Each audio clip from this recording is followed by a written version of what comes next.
Africa is a continent of opposites. It's rich in resources and culture, yet it's home to some of the world's poorest people. The reasons for this puzzle are much more complex than simple answers. They come from history, politics, and the global economy. Africa isn't just one story, but 54 different countries, each with its own problems and chances. Some countries have grown a lot, while others are dealing with fighting and not making progress.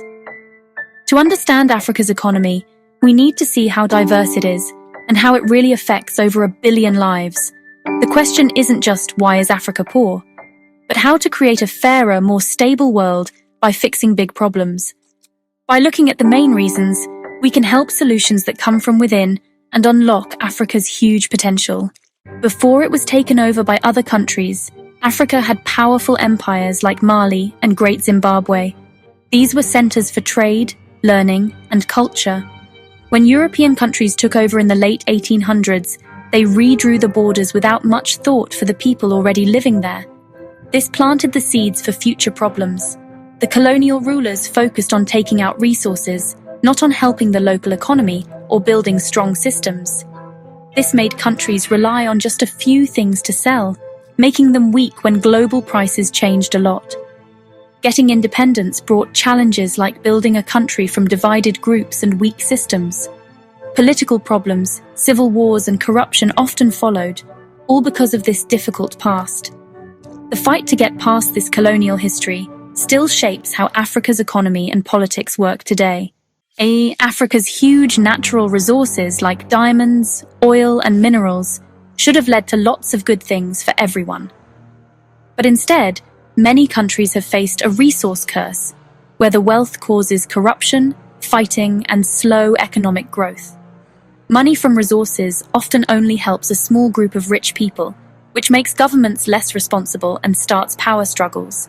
Relying too much on these goods hurts other industries, making the economy weak when prices change a lot. When prices drop, economies that aren't diverse can fall apart. But countries like Botswana show that resources can be managed wisely by investing in education and good roads. Strong systems and clear management are key to turning resource wealth into good things for everyone. The challenge is to make sure that natural resource wealth helps all people, not just a few. Challenges in how things are run, like corruption, strong-arm rule, and not being stable, have held Africa back from growing. Corruption takes money away from schools and hospitals, hurting the people who need help the most.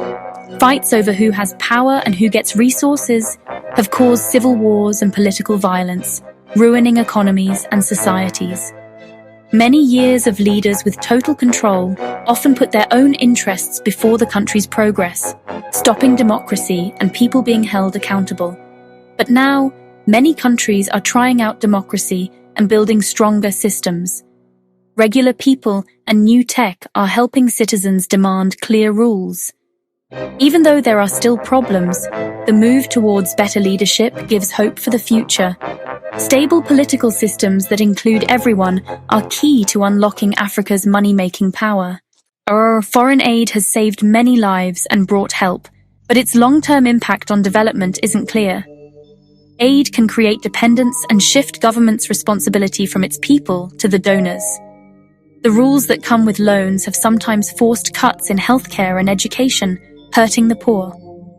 Global trade rules often put African producers at a disadvantage, with subsidies and taxes making it hard to compete.